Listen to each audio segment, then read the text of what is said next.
Hey everyone, welcome to the first episode of Finding the Good.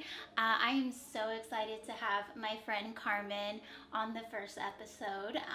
She's absolutely amazing, as you will get to see throughout this interview.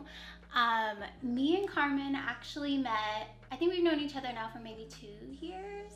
Yeah, I would say 2 or 3. Yeah, 2 or 3 years. As doctor. Yeah, we met on Instagram. I think you had read one of my blogs or something. Yes, I stalked Ashley Zilla.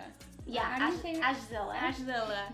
And then I saw you on her page, and I saw that you had a blog, and so I went and read it, and I was like, I need to be friends with her. I'm super excited to have Carmen on because she's speaking on a topic today that I think she absolutely is the perfect person to speak on, and it's about identity. And so my first question is, when did you realize that you had a problem with, loving yourself and being comfortable in your own skin? Yeah, I think that is something that I, now as an adult woman, I can kind of look back and realize that I really started questioning myself when I went into middle school. People questioned my beauty, questioned my character. I got called bossy a lot by teachers, very talkative. Into my young 20s, it became a constant battle against these things that were such a big part of me. And I think, growing in your 20s, you learn to love yourself more. And when I got saved, I hope that I could have found confidence and joy in my beauty and joy in my personality, if I hadn't accepted Jesus, but I don't have to question that. I got saved, and it was reading verses that say, you are wonderfully made. It's you kind of have to just accept it and be like, how do I make myself believe that? And I still definitely, I think it's an ongoing journey. I just see such confidence all over her, but as recently she was in a situation where that was kind of shaken, and so if you could just share a little bit about that. Yeah, I recently got out of a relationship where it was wonderful and great, and so many of the things that I had prayed for and hoped for, but there was just some major conflict with me being able to be fully myself, be an advocate, be sassy, be a Bible nerd. I've gone into rooms where I've been not valued or not taken seriously. Sure. And I've always found the courage to say, hey, this is what I'm doing. This is why my voice matters in this meeting or in this situation, in this friendship, relationships. And this last one just really put me in a situation where I didn't know how to use my voice. And more than anything, I silenced myself for the benefit of what I thought was the greater good of the relationship. Okay, and so now kind of walk me through that process. You're going through that breakup, and for most believers, when something happens to us, it's in those moments that we really cling to God, for hope and to get us out of these things. I think I mean, you know me, but I think as people get to know me, I have this genuine relationship with the Lord where I can be you're so frustrating, but still faithful. How to reconcile that. I'm constantly on that journey. But a few weeks before the breakup happened, I had been studying John 2 because this lady that I knew since I got saved, I had seen her, and she just told me, Carmen, it's always a great time to renew the joy of your salvation. And I was like, I don't even know what that means, but okay.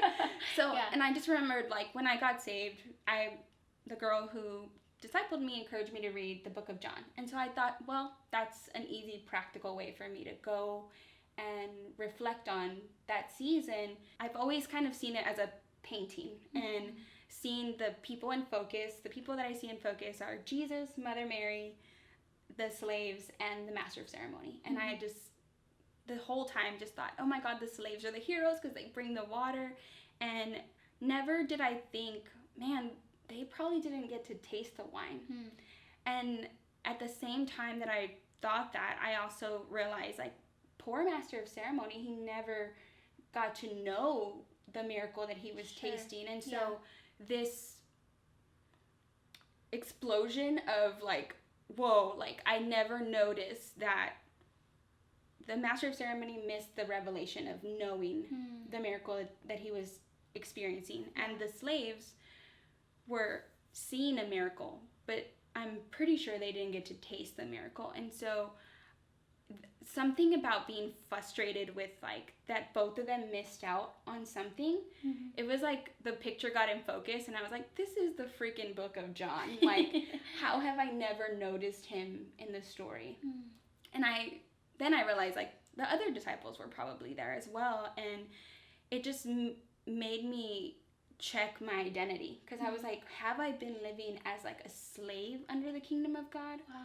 Or have I been living as a disciple? And so I just thought, oh my gosh, the Lord is like, look at him just checking my heart and reminding me that no matter the joy of marriage or anything, that the beauty that he designed in that ultimately like my main identity was being a disciple of Jesus. And so then like the breakup happened and I was like, and I sound real strong right now. I'm not crying anymore, but when it all like crumbled, I remember just running to like my little prayer area, and I didn't have words for the Lord. I was just like in the fetal position, like crying in front of my prayer wall, like I don't have anything to say. And just kind of resting there, I felt like God just whispered, like, this is why I gave you John 2. Yeah. And I was like, oh my goodness. And so for the first like month after the breakup, I just sat in it and like asked myself, like, what does like viewing myself like a disciple look like versus like a slave? And not just any disciple, but John of all disciples, because he's so special, because I truly think that he understood that God loved him. What good have you seen come out of this situation? How are you able to find the good during this hard season in your life? That's a great question. I think one is that I didn't start to wonder like if God was bad, realizing that even if it didn't work out the way I expected, like God, I could still trust to wonder in a positive way about the Lord.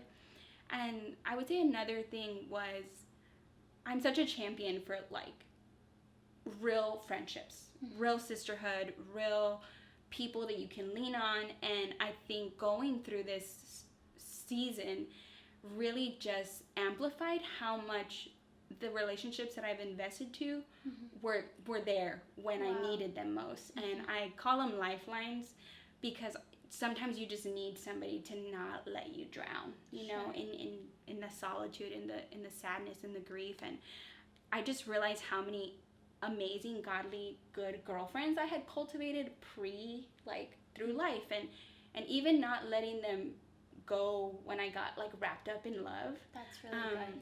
And just to like brag on you for a second, I love that my friends like led me to Jesus. I remember like we were gonna go for a walk, and then I kind of bailed because I was like, too sad for walking right now. And I called you and I kind of just told you like in 2 minutes, like, you know, it's over, like it sucks, but like God's got it. And you were like immediately, like you didn't like ask me like the 10,000 questions about the details or why. You literally were just like, well, can I just pray for you? Like that was your first response. And I was just like, I remember in that moment just being like, God, thank you for like real friends, not even just real like human connection, but like thank you for friends who will like bring me back to you. I was just able to see like that sisterhood that I had so faithfully pursued. It was kind of like all these seeds that had been planted were just like coming up, like these beautiful things to feed my soul in this season that was gonna like be famished, and but it wasn't, because I had all these great friendships. Sure. That's so beautiful. So those seeds that you were planting for so long in your season of singleness, and then you saw that fruit from it. That's amazing. Well, thank you so much. I love this girl a lot.